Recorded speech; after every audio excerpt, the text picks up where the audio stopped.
All right, we are live. Brainstorm Blast number 10, episode 10 is officially here. And we got a full house in the building. I'm excited about it. Everybody's in here. We got the Avengers, as Trillsteen will call them. And that is who the special guest of today is. Pew, pew, pew, pew, pew, Trillsteen. Thank you. Thank you. Trillsteen, Thank you. Thank you for having me. all of us know exactly who you are and why everyone is always so excited to hear and see from you.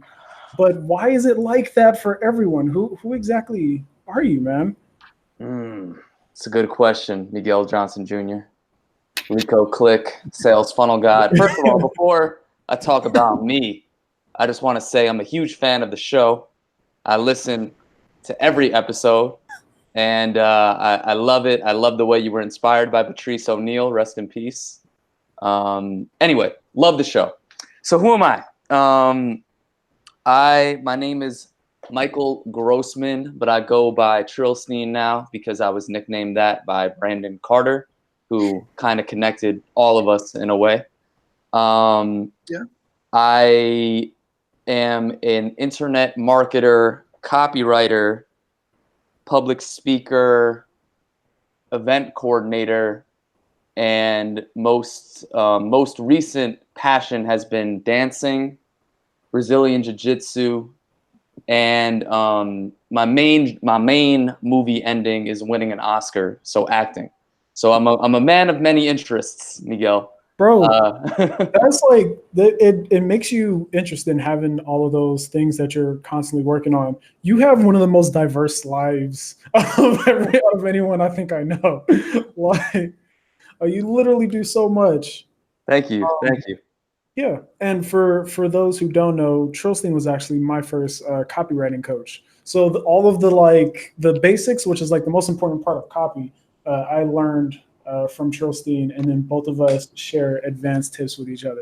And in a lot of ways, bro, I think you've gotten better than me, especially when it comes to sales pages. So it's an honor that I was able to kind of give you the beginning, but you've taken off, man. Your copy's amazing.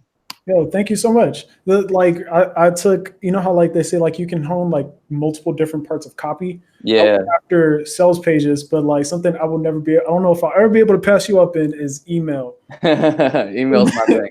Email copywriting king. Literally everywhere we Thank go, you. your emails get complimented by random marketers. I appreciate that, bro. It's fun, man. I enjoy it. I enjoy writing the emails, man. I love the idea of being one of the few people who they're like excited to see it in their inbox, you know? That is definitely an amazing skill to have. Of course, today we also have Siddiqui in the building. Zeke Zeke God. from GBG and Wealth Champions. So excited. So excited. Hey. And we have Troy, the Texas brother, real estate mogul. Real estate God. And you're in the office right now, are you? Or No, you- I'm at my brother's place, bro. Oh, nice. Yeah. All right. So since this is every single time the special guest always gets honor of picking the topic. Topic of today's video podcast is communication, networking, and social media addiction. For those who don't know, Trillsteen is amazing at being able to network his way into pretty much any circle he wants at any given time that he wants to. Like he's just like, oh, I would like to work with this person. I'm going to do that. like if there's anyone I've seen who has that skill, it's this guy, and it's an amazing skill to have. Just watching him do it is fantastic. So maybe talk a little bit about that and your philosophy when it comes to networking with high-level individuals.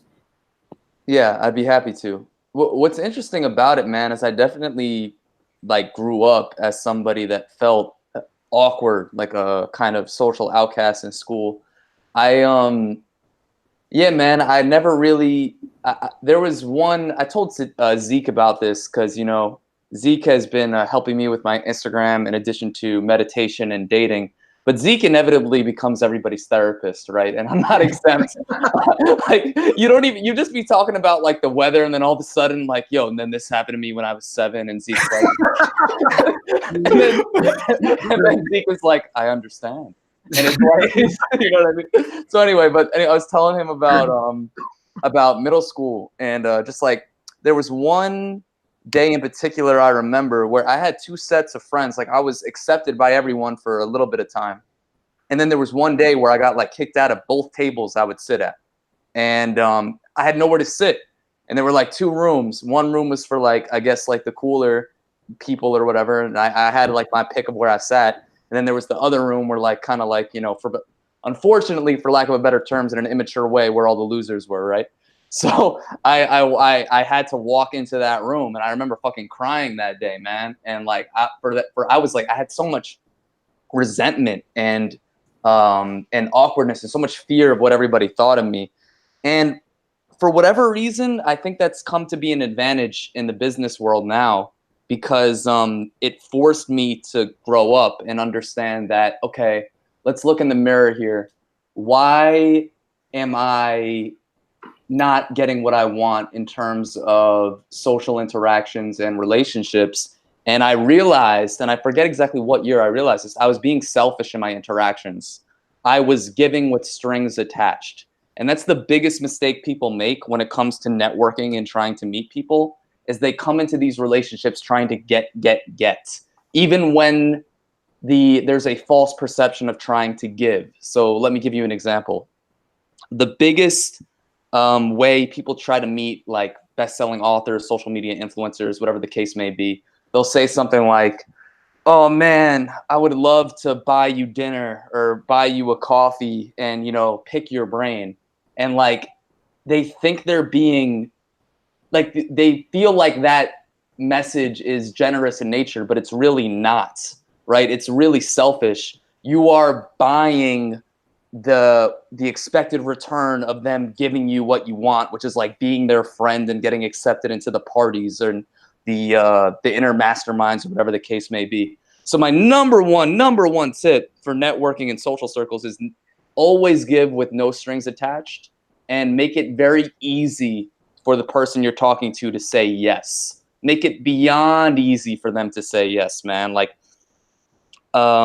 you want to go in with no strings attached, and you want to be very detached from outcome. It's a very meditative way of networking that I owe to learning from you and Zeke in terms of that detached from outcome. And it's been very helpful for me in my own networking circles, because now that I am someone of higher value in general, it's something I've noticed when people try to do it to me. It's very obvious when somebody is selfishly trying to get something out of the relationship as opposed to giving with no strings attached.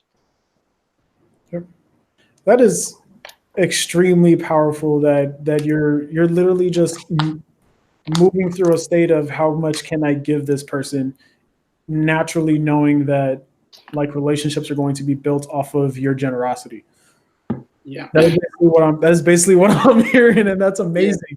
That like you approach, and I think that is literally why everyone like it's hard to find someone who has a negative thing to say about Trillsteen, because everywhere he goes, he's just constantly trying to give you something and help you out in some way, shape, or fashion, even if it is the littlest thing you can possibly imagine. Facts.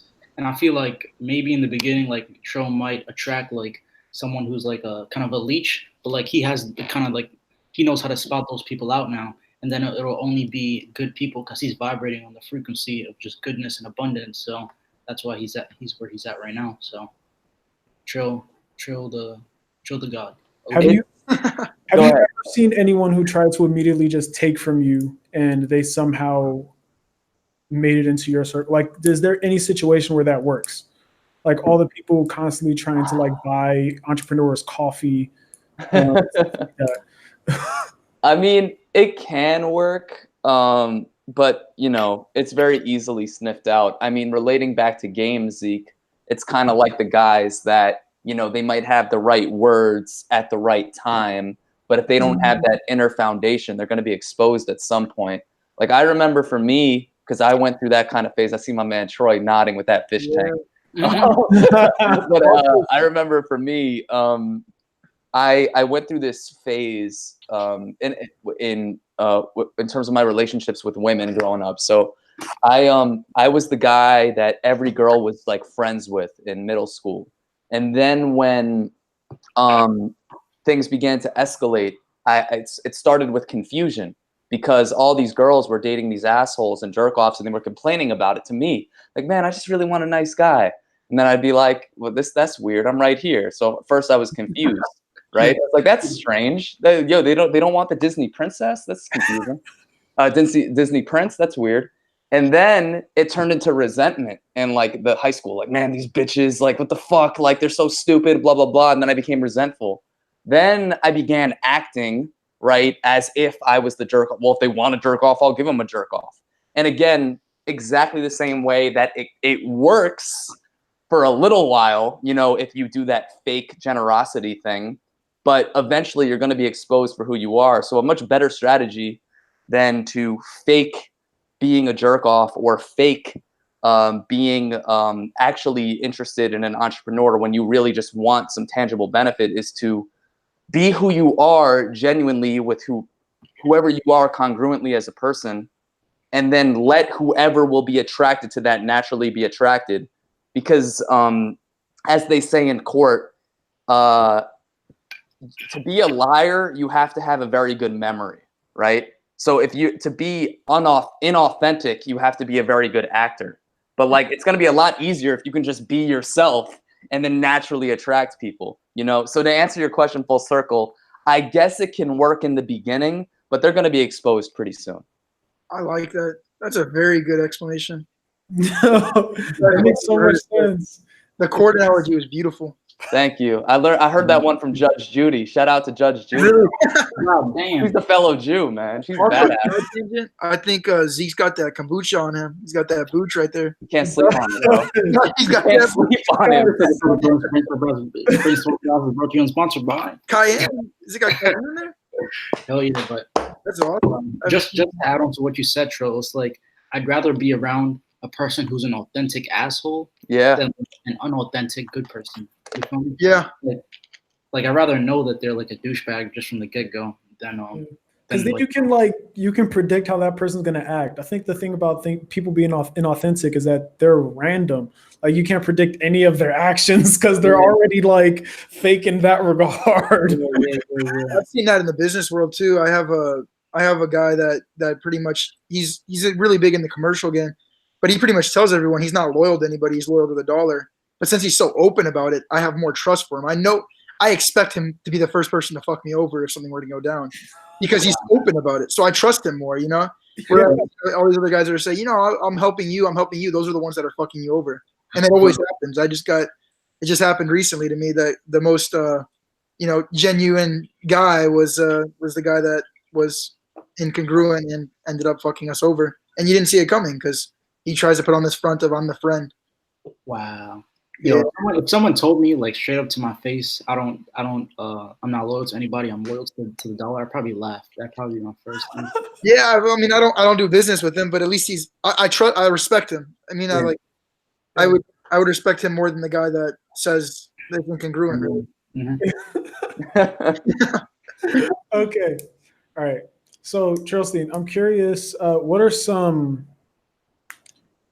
practical like examples of ways that you could give to people in different scenarios, whether it be, let's say, a social media influencer that you want to do business with?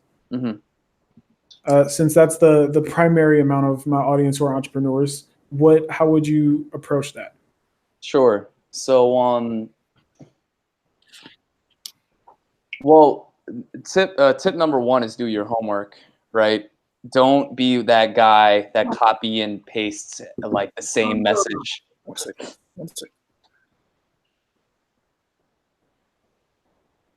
What? Keep going. Cool? Oh, I'm sorry. I thought you said 1 second. I didn't know what he meant. Yeah. Don't be the same guy that copy and pastes the same fucking message to every single person that they DM on Instagram. And it's so obvious. It's like, hey man, big fan. by the way, I can double your income, and like, get the fuck out of here. I'm deleting that shit the second I see it. I know you are too, Miguel. Yep. But, all right, if I wanted to do some business with Miguel, for example, and I see he's a funnel builder, and I see that he's a, you know, he has this dope podcast, and he's crushing it. He's up and coming.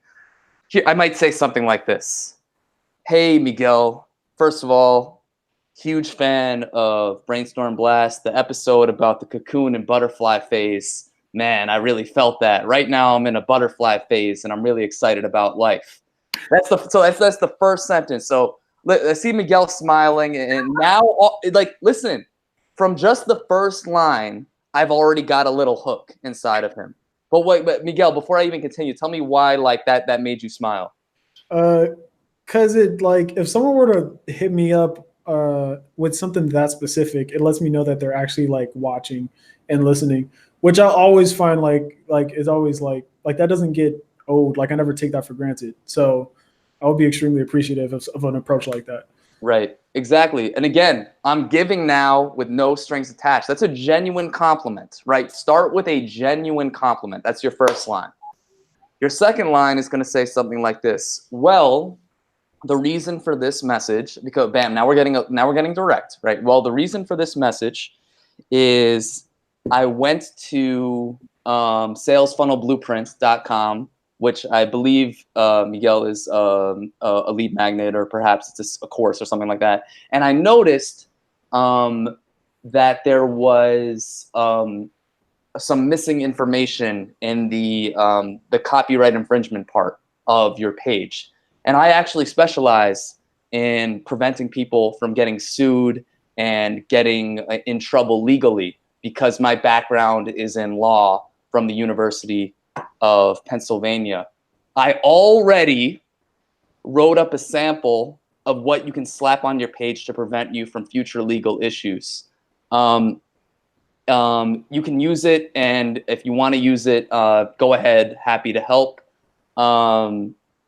P.S. If you ever have any legal questions, feel free to holla at me. Love you and keep up the great work. I might say something like that. That gave me a boner, Trill. If someone sent me some shit like that, man, they get no reply. Why? Why though? Why? Start. I want to hear from you guys. Why would you guys reply to that? They gave me something that's actually useful. Yeah. And they gave me, like, it's such a, like, it's a useful thing. I'm like, oh, this person works hard, and they're actually like not BSing me or wasting my time or anything like that. Fact. And it was just so personal. I feel like you could be sneaky as fuck with this, because you could say, okay, let me write down like 10 entrepreneurs that I kind of want to connect with. Let's say I don't know half of them. For like 30 minutes, you scheme and look at their YouTube. That's what you should be doing, though. Yeah. Yeah. I remember I was talking to Brandon about like why he hadn't hiring more people, and he was saying how so many people would come in for an interview and not know the names of the supplements. Yeah. Oh my goodness. Like, how's he gonna look at you if you don't even know the name of the supplements and you're trying to work for the company?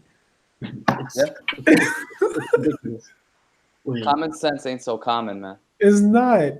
But like, it's, yeah, like when people respect when you do your homework.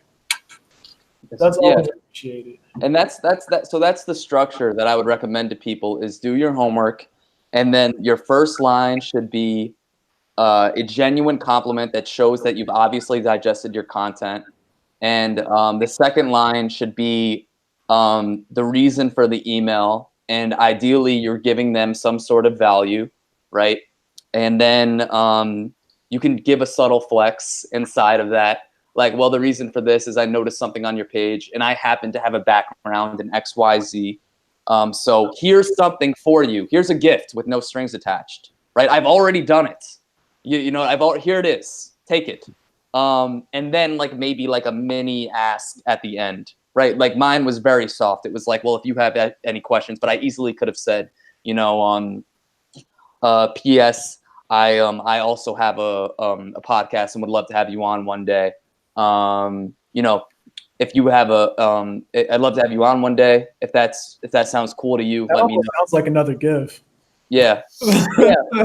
But that one's a little bit more, now it's a little bit bigger of an ask. I usually would keep it all giving initially. Keep it all giving. And then, further down the line, the cool thing is, just like sales, if you do it right, they end up asking you if they can help you, or if they can do something for you. Because especially if you are reaching out to good people like Miguel understands how the world works. When you give, you receive, right? So if somebody's giving him something, he's going to be a lot more receptive to the idea of giving them something back. Mm-hmm.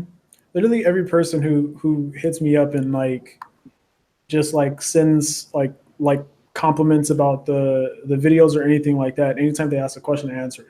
Yeah. It's literally like as simple as that. Just that means you have to know who it is that you're talking to, which is an easier thing to do now with social media. This is a significantly easier thing. Okay.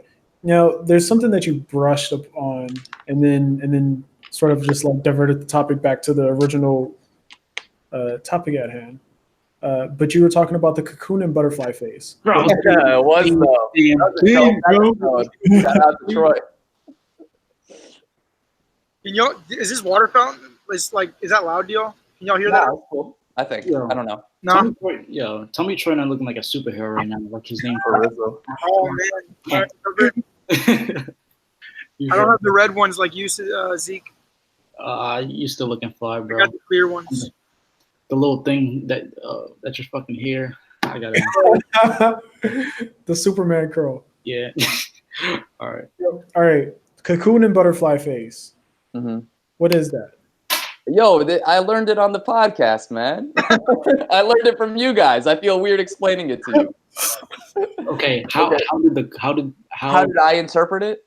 And how does it relate to you? Sure. So from what I understand from the Brainstorm Blast trio is that certain phases of life you go through a cocoon phase where you are you need some I might have this reversed, so I apologize if I do, but I believe the cocoon is when you're need some rest. Yeah. And you need your body is telling you need to chill out for a minute, right? And if you ignore that shit and you keep going, it's gonna end up actually making things worse for you. And then the butterfly phase is when you're in grind mode and you're out of balance, but you're out of balance, right? So it's cool. And then I think Troy was saying that during the day you can actually have mini butterfly and mini cocoon phases if you play it right. So what am I in right now? I'm definitely in a butterfly phase. There's a lot of shit happening. And I'm definitely aware of trying to give myself mini cocoon moments. I had one with Zeke last night. He came through to the crib and we worked out. We meditated on the beach and had some sushi with the Trill family. The vegan sushi sounds like a great day. Yeah. So yeah, Miguel's met the Trill family as well. So I'm the only one that hasn't met the Trill family. Yeah, man, Troy, you're next. You're next, man. Although you're not a black vegan, so I don't know if that's gonna work. Yeah, vegan. Does that count? Oh, yeah, but you got to be black. That's one. Okay. But no, yeah. So it was a good time, and yeah. So I mean, I do things that I believe make it so that I can handle the butterfly phase through self-care, and I guess that morning routine is what's really important to me. So basically, in the morning, how I usually go is I start the day with a workout between 60 minutes and 2 hours. It depends if it's a real lifting day or if it's just a cardio and abs day. And then I meditate for about 10 minutes. In that meditation, I heard you guys talking about this too, about seeing your perfect day. Mm-hmm. So I'll either see my perfect day or I'll see my movie ending. I'll in the middle of the meditation, I think Troy said this as well, that you do your visualization in the middle of your meditation. I do the same thing. Then I do an audio. Now this is really powerful. I highly recommend this to your listeners. So just take out your phone and either use the voice memo app or self-recording app. And this method I learned from Kate, by the way. Shout out to Kate Shutt. It's called the be your own best friend method. Be your own best friend method. What's that? Here's what it is. Basically, you want to say to yourself what you know your best friend would say to you. It's like being your own hype man. So like, it's the best way would be to give you an example. So if I were to do it for myself at this particular moment, I would pull out my phone, I would hit the voice recording thing, and I would say something like this. I just get myself hyped. So I just be like, "What up, Mike? You're having an amazing evening. It's 8:30 p.m. You've had an amazing day so far. You've talked to your board of directors, Avengers, Zeke, Miguel, Nick, Sebastian. How fucking cool that you have such an awesome group of friends. You got all this work done, and now you're on the Brainstorm Blast podcast? Man, that shit is fucking dope. You are crushing it at life. Yeah, you're a little stressed about X, Y, and Z regarding work, and yeah, there's this thing going on, but I know you, man. You're gonna figure it out. You're fucking awesome. You're amazing. I love you." End. Bam. Now, what I just did is exactly how my best friend would reply to me and my problems. They would get super hype for all the good happening, and they would be super understanding for all the bad happening. And like adding that audio recording every day to my routine, it's during the good, the bad, and the ugly. So it's just as effective when good things are going on, when bad things are going on. So if you just had an amazing moment, record that shit. Pull out your phone. Yo, this crazy thing happened, amazing. And even if something really bad just happened, like obviously meditate and then pull it out and be the way your best friend would be. You know, hey man, yeah, I know you just lost that deal. It's tough. It sucks. I understand, man. You have every right to be upset right now. That guy definitely fucked you over. But listen, man, it was one deal. You're going to be better for the next deal. And I really admire the way you're handling this in stride. You're going to crush the next one. You're going to have an amazing evening with your friend. You'll talk it over. And I absolutely love the man you're becoming. End. Right? So again, be your own best friend. That method has been very big for my own growth and kind of helping me through my butterfly phase. How long have you been doing this? That is amazing. This is amazing advice. Thank you. This morning I recorded my 125th one, but there's been days where I've done more than one per day. So I'll tell you when the first one was. The first like 20. Guys said 125. Oh, the first one was on. He can count on. He has the number of amount of times that he's been his own best friend. Yeah, I started being my own best friend on March 30th. So April 30th, June. April, May, June. Yeah, so about 3 months now. Do you delete the memos after? Nah, man, I'll re-listen to them. You just pick random ones and just start listening to them? Yeah, it's kind of cool because like I recap the day and what happened, and I'm like, oh yeah, you know. I definitely did it the day Zeke and Nick hosted their boot camp on the roof, you know. Yeah, that's pretty awesome. That sounds amazing. Isn't it? We have this tendency, bro, to like really easily gloss over the cool shit we've done, you know. Right. So and we have that negative voice in our head all the fucking time. You know, man, why didn't you do that? Why'd you do this? You fucking piece of shit, blah, blah, blah. So the only way to really counter that voice is to intentionally counter it with being your own best friend. Man. What did you tell yourself on the day of the boot camp is my question. Oh, man, I'd have to find it and play it. I think I said something like how cool it is, man. You got all your boys up there, and they're having a good time, and they're dancing, and it's all good, positive vibes, you know? Dream team. Yeah, dream team. Yeah, something like that. Word, that's what's up. That was some amazing advice. I feel like if you are listening to this, you should definitely incorporate that into your life if you are feeling less than as happy as can possibly be. Yeah, definitely. And I never really thought about that. Like I have something that's similar. Miguel, you know about it. It's an app called ThinkUp where you can basically record yourself saying something, and then it'll just play over and over and over and over, and you can have like music in the background. Like I showed that to Miguel. Oh, really? Yeah. Yep, I remember that day. Yeah, we were in where were we? We were somewhere. We were sitting in the lobby. I don't remember. I don't remember. Jason Capital? Yeah, that was when we were at the Jason Capital mini mastermind with Elliot Hulse and those boys. Oh, right. Yeah, K-Rock almost went on a. I'm not gonna say nothing. Keep a little. You know what I'm talking about. Shout out to Keyshawn Johnson Sanders. That was a lit episode too. Yeah.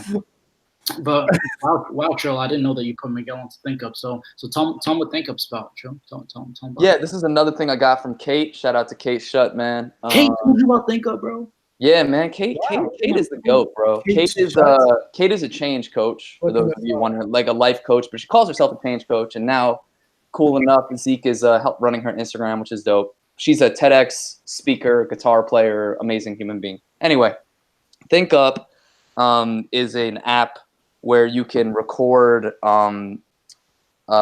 incantations or basically anything. It's meant for your goals, right? So you can say, for example, for myself, like, I'm sure I'm about to bust some cheeks tonight. Could say that. Or I could say something like, I am a black belt in jiu-jitsu, right? That's something I want to be. I am a black belt in jiu-jitsu. And then the Think Up app will replay those goals, and you can add some like uplifting dope music or instrumentals in the background to it, and it plays on loop. And there's a lot of studies that say if you listen to that while you sleep or before you go to bed or every morning, that it just gets in your conscious and subconscious more often. So it's a cool thing to add to your visualization and meditation. I think it's awesome, and especially with like certain music.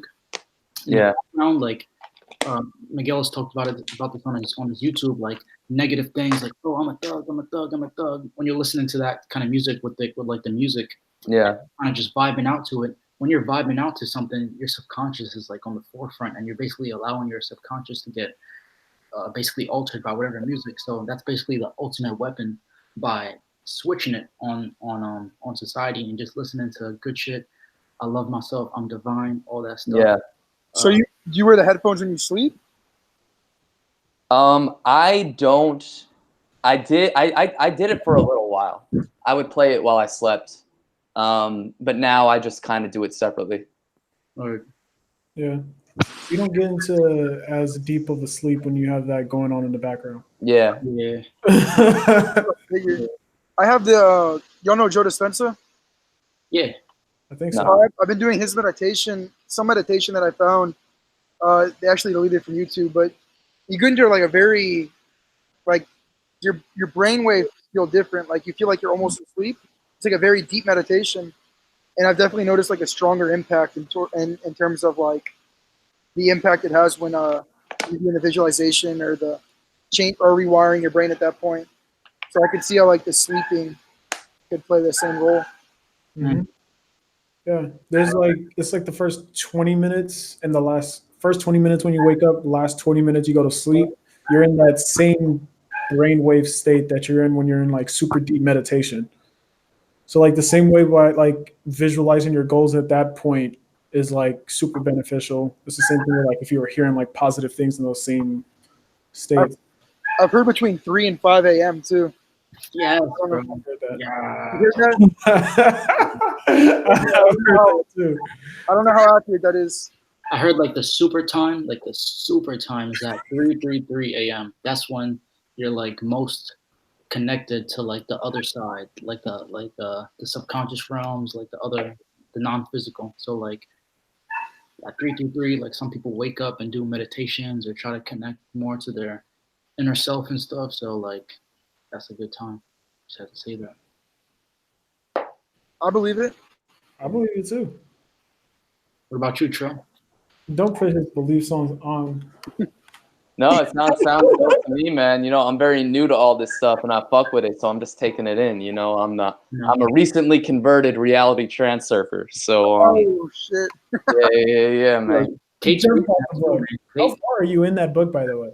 About 25 pages. I'm taking it in real slow because it's actually I have to reread the pages a lot. So, that first chapter is like that. Yeah. Like they're explaining, you're basically learning quantum physics, bro. Yeah. Yeah. Like that's basically what you're learning. Also, just the more I talk to you and Zeke and like learn about stuff, you know, the more I begin slowly implementing it into my own life. So whether it's meditation, breathing, visualization. Anytime I catch myself on like a negative pendulum, right, on a negative thought pattern, I'm like, oh, whoa, chill, get that out of here, bro. I don't want that. Trill. Yeah, get that out of here, man. So what do you do like when you notice like a negative pendulum is kind of like getting some of your energy or getting a hold of you? Well, I have a few different coping methods, and like a big one is just dancing, man. Like it's being your own best friend, you know, recording a voice memo also. But yeah, man, dancing has been so big for that, and it makes sense because it's like tribal. It's in our nature.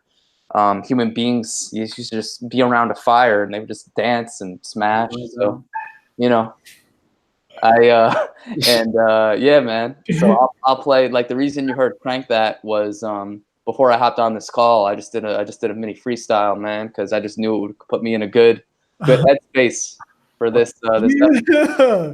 Yeah, you know. Also, what's so cool about the dancing stuff is people are now that are in our fitness program, our training program, they're literally dancing and tagging me in their stories, which is so fucking cool, man. Like it's so cool to see just people, and then they're inspiring people. So it's you burn calories, your heart rate is up, and it makes everybody smile, you know. So I mean, I can't put into words, unfortunately. I know Troy couldn't, he wasn't there, but I can't put into words what was happening when me, you, Miguel, Sebastian, and Nick were just dancing on my roof. Like I can't verbally explain it. It was just like, frankly, it was awesome. Frankly, do the voice, Joe. Do the voice. I will in a second. But like, I just want to make this point. It's almost like you're on another frequency of human intelligence because there's no words being said, but yet I never felt more connected to a group of friends in my life in that moment. Like, how did you guys feel when we were all just dug in and doing the lip gloss dance? Like, how did you guys feel in that moment? It felt like a dream, bro. I'm not going to hold you. It really did. It felt like it makes sense. I mean, that's like why the dance is like in the clubs or whatever. It's the language of human. It's just like any other species. That's like their mating ritual or whatever. It makes sense that it's like the connection to love. Like, yeah, language of love. Makes sense to me. Birds, you hear them chirp, do. Right. And then before they smash, humans. It makes sense to like get rid of a negative pendulum too, because it gets you out of your mind and in your body. Kind of like same reason like dancing in the club gets you out of your mind and in your body. Good for game. Good for just being free and like letting loose. That's why most people like drink to let loose, or you can like just get moving and it lets you loose. Yeah. Correct me if I'm wrong, Zeke, but like you guys were about to host your first boot camp. I imagine you had some negative thoughts or stress or fears or shit like that, right? Yeah. But we danced that shit out of you before it started. So and you know what I mean? We had that break halfway where the dance coach Sebastian started to show. Shout out to Sebastian. When we all got into our bodies and we were all dancing as one, like I was just like all the anxiety, like everything it pours out immediately. I forgot. I was like, oh yeah, aren't I supposed to be like full of anxiety right now? I forgot, you know. So it's just amazing. Yeah. Frankly, it's do the voice show. Frankly, it's incredible. Okay, dancing's the best. Okay, I'm the greatest dancer. Okay, they call me all the time. They say, Mr. Trump, we love you and we love dancing. Okay, frankly, it's not just me saying this. Tons of people are saying what a fantastic dancer you are. Bro, no one does that shit than you, bro. Why is he so good at this stuff? Bro, Trill has at least. I also do stand-up comedy, guys. Come to the Broadway Comedy Club. Bro. If I didn't live in Houston, I would. Shit. That shit gets me every time. I don't even think haven't seen you do stand-up comedy. I know. The next time. It's impossible. Honestly, bro, if there ain't even a fucking, because sometimes the club gig timings are off or whatever, I'll just grab a group of boys and I'll just coming to the stage, Michael Trillsteen. I'll give you guys a try. Shit. That sounds like it would be awesome now.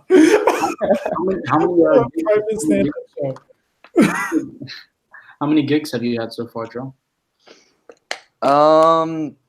here at the club, I've done 4 shows, but I did a few in college, and I've done a few just for friends and family members and stuff like that. So It's definitely something I want to do more. It's just currently not on the top of my priority list. okay, so my question to you, Trill, is I do mini stand-up shows every day, though.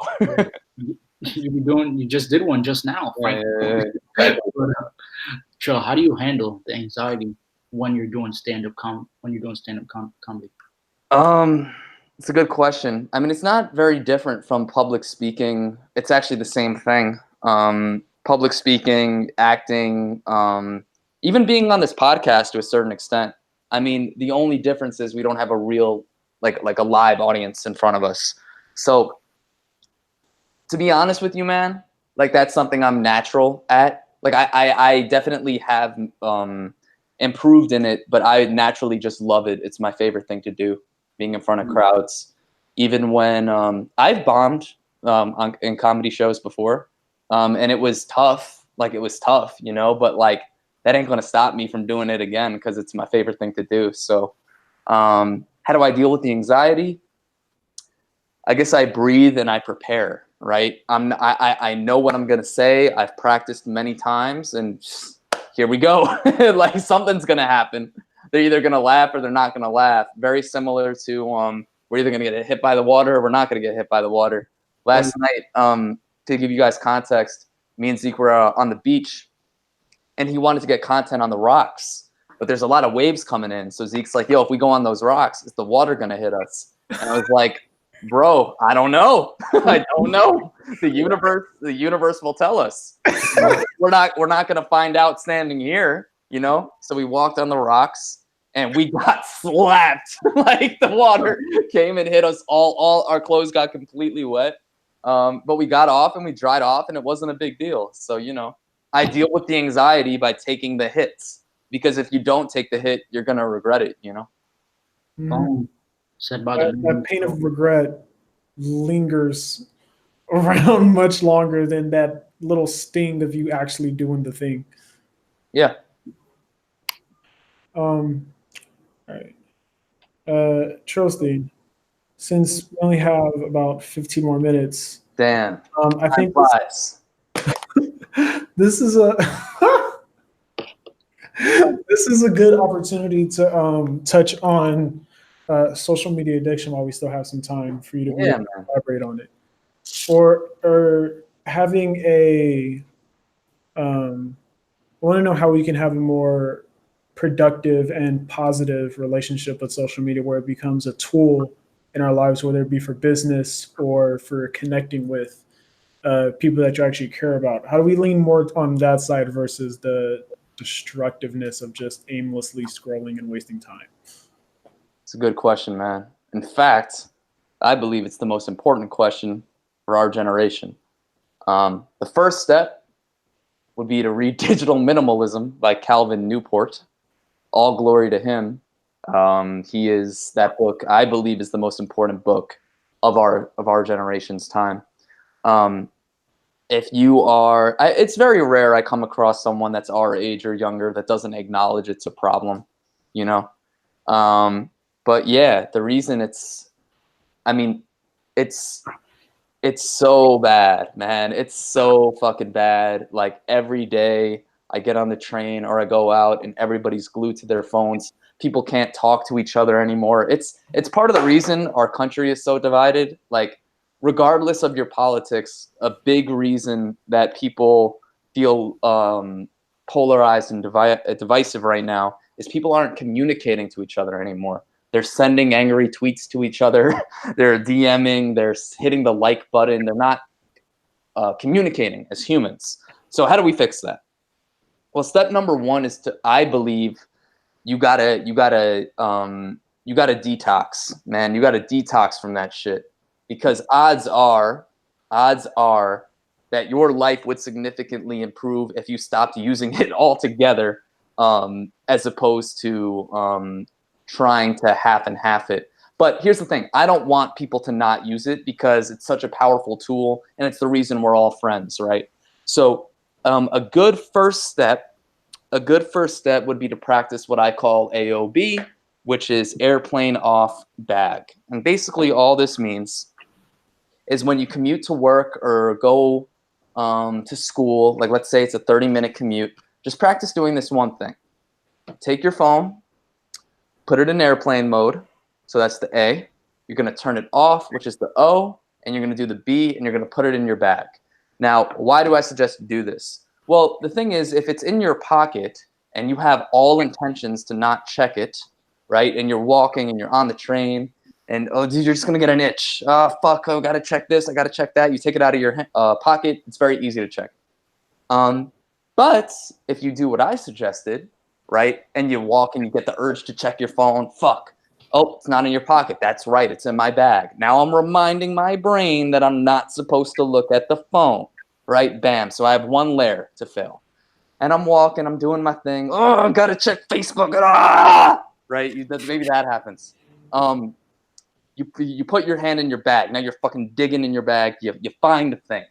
You pull it out. Oh, right. It's off. God damn it, Trillsteen. Remember, you're not supposed to look at your stupid phone, right? Put it back.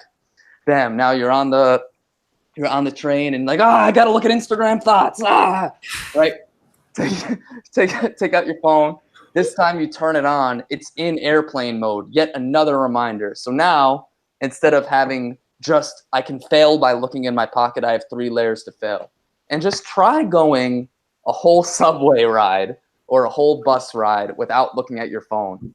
And like just having these mini moments of just being a human that's on a bus or on an elevator or walking or whatever the case may be, I think is a good first step for people that are first starting with their relationships with social media. Yo, what's most interesting about that was the last part where you were saying how you become like you have these like little human moments. If you've ever read The Power of Now by Eckhart Tolle, he talks about how like an easy way to reach presence is to like just sit somewhere and like not do something. Like all the times like we're constantly have this thing in our hand that we're constantly like messing with that's like holding our attention, but you rarely see someone just sit down, just like be. Yeah, like not doing anything, just being. So it's interesting that is completely lost because everyone's addicted. So do you see this going away simply by detoxing? How long does someone have to do this thing where they're not checking their phone whatsoever? Or is it a forever thing? It's not a forever thing. I suggest you go 30 days of turning off all of your notifications, every single one. I don't give a fuck who it's for, work, business, whatever. Turn off all your notifications, and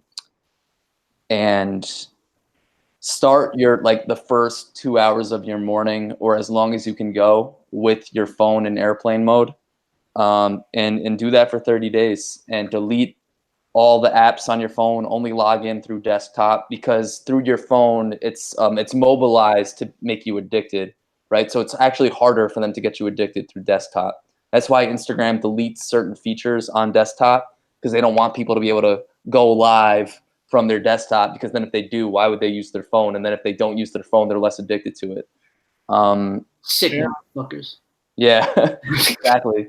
So that's why I can't post on Instagram from my computer. Damn right. In fact, they didn't want you to use it on your computer at all. They had to like succumb a little bit to all the people and all the backlash, right? So even the fact that you can DM now, like you still can't see the DM reply that people are responding to. Like that's again because they want you to stay addicted. But yeah, I would go 30 days. Again, read Digital Minimalism, but I guess the cliff notes there are, go 30 days using as little of the stuff as possible as you can, and then like revisit and slowly incorporate the things that bring you massive joy. Just a couple of things, right? So one method I have for YouTube and Instagram is if you come across, if you go window shopping, as I call it, right? You go on YouTube and you just kind of scroll, add things to watch later, add shit to watch later, and then on Instagram, just save things you want to look at later, and give yourself 60 minutes each night for a guilt-free binge, right? So during the day, you don't engage, you don't look at social media, you don't look at, you don't watch videos, but then you have 60 minutes every night to do whatever you want.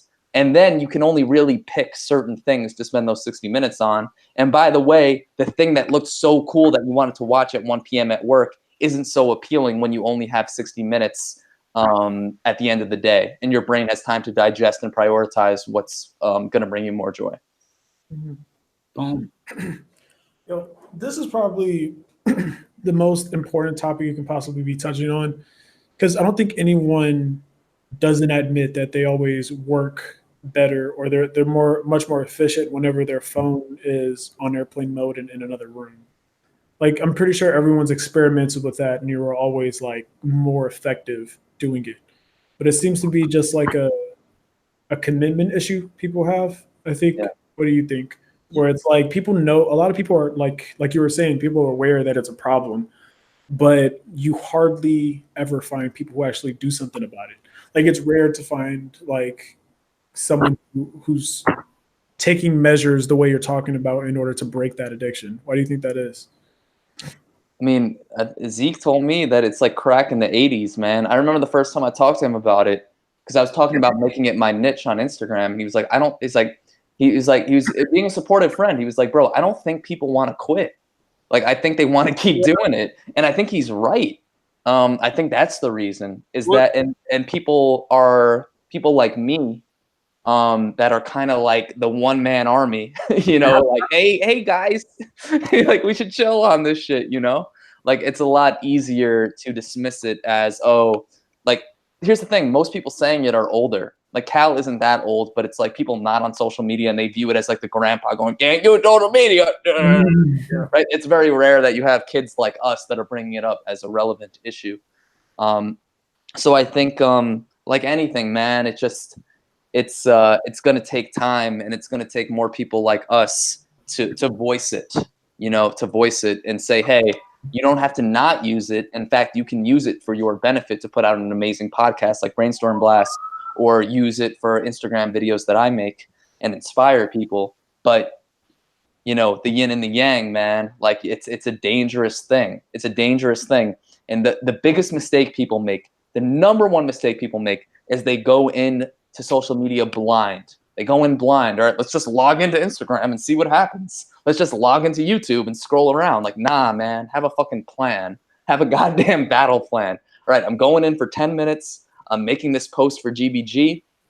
I'm doing this thing on Wealth Champions, and then I'm logging off. You know what I mean? Because if you don't do that, man, you get sucked in the matrix. And another pro tip I have, and this is a more advanced tip if you guys already have some social media control. Okay. For your 60-minute binges, or whatever binge you decide to use it for your friends' content. because just like giving with no strings attached, you get value out of it. And also, if you're going to spend time on social media, you might as well use it for something that actually brings you a tangible reward. The tangible reward for me to listen to your podcast as opposed to Tim Ferriss is I get to hear my boys, and then I get to connect with them, and then I get to, like, you know what I mean? So it's if you're going to go on YouTube, you might as well watch and support your inner circle. Boom. That made so much sense, bro. Man. Trillsteen is a boss, as everybody can clearly tell. Appreciate it, man. I have so much love for you guys. Thank you so much for having me on. You're both like really inspiring me. You guys really inspired me to start putting out my own stuff. So I really, really, really appreciate it. Oh, hail Trill God. But yo, I thought of, like, when you were talking, I was like, yo, you ever heard of WWJD? What would Jesus do? Mm-hmm. Yeah, I've heard it. I thought, yo, WWTD. What would Trill do? And then I was like, yo, I thought of a pro tip. I was like, yo, why don't I just mute everybody on Instagram that I know, like, oh, I want to see their shit. I gotta see their shit. I gotta see their shit. And like just mute it all, because now you have the option to like mute posts and stories. It's great. I don't know if this is just a theory, but I think if you do that, Instagram doesn't like it, because if you're not looking at anyone, And they're gonna be like, well, we won't show you to anyone. Again, guys, this shit is dangerous, man. Miguel, what makes you think that? What makes you think that? What makes you think that? Because I've done that and I saw it drop, so then I undid it. Damn. Well, It's dangerous territory, guys. We're versing, like, we're literally like, I don't know. I'm trying to think of an example. We're like a middle school basketball team playing the Lakers. Like, you know what I mean? So it's like, we're lucky to get a basket, you know? Yeah. So you got to be careful with this stuff. I think the biggest thing is just not having notifications on, or Yeah. like having your phone like far away from you, whether it be your backpack or in another room if possible. At least those are the biggest things I got from everything that. Yeah, and real quick before we leave, I just want to say, like, the coolest part about using social media less is you're gonna have extra time, and then you get to replace that time with positive, dope habits that bring positive energy to the world. So I really owe becoming a good dancer. Like, I've objectively gone from having no rhythm to 2 left feet Jew, right, to fucking literally being intermediate, bordering on advanced dancing, and doing Brazilian jiu-jitsu and learning all these new habits I have and skills. And it's all because I no longer bullshit my time watching YouTube video game walkthroughs. So whatever you guys want to do, like play an instrument, speak a new language, learn to dance, like all this shit becomes a lot easier to do when you have more time that's being replaced with positive, high quality leisure as opposed to low quality leisure. Boom. yo, that shit looks so fly because like your camera kind of just faded out after you finished talking. It looked like a music video or some shit. That was a digital mic drop right there. Hell yeah. Dude, Trillsteen, thank you so much for being on the podcast, bro. If anyone wants to find Trillsteen on social media, I believe you literally have your name on Instagram. Yeah, man. The good people can follow me at Trillsteen. That is spelled TRILLSTEEN. And if you guys want any more tips on kind of like social media addiction, how to stay focused, just DM me the word focus, and I'll send you my top 4 tips on how to stay focused using social media. Boom. Top 4 tips. DM him the word focus and you get those for the free, right? Yeah, man, it's for free for the people. Free. I get it for the free. And Yo, I you throwing up gang signs? Going back to 4s. Oh yeah, yo, it's 4. Oh, And there's 4 of us on this call. Brain blast! Brain blast. Brain blast. Thank you for checking out this episode and see you next week. Dream team.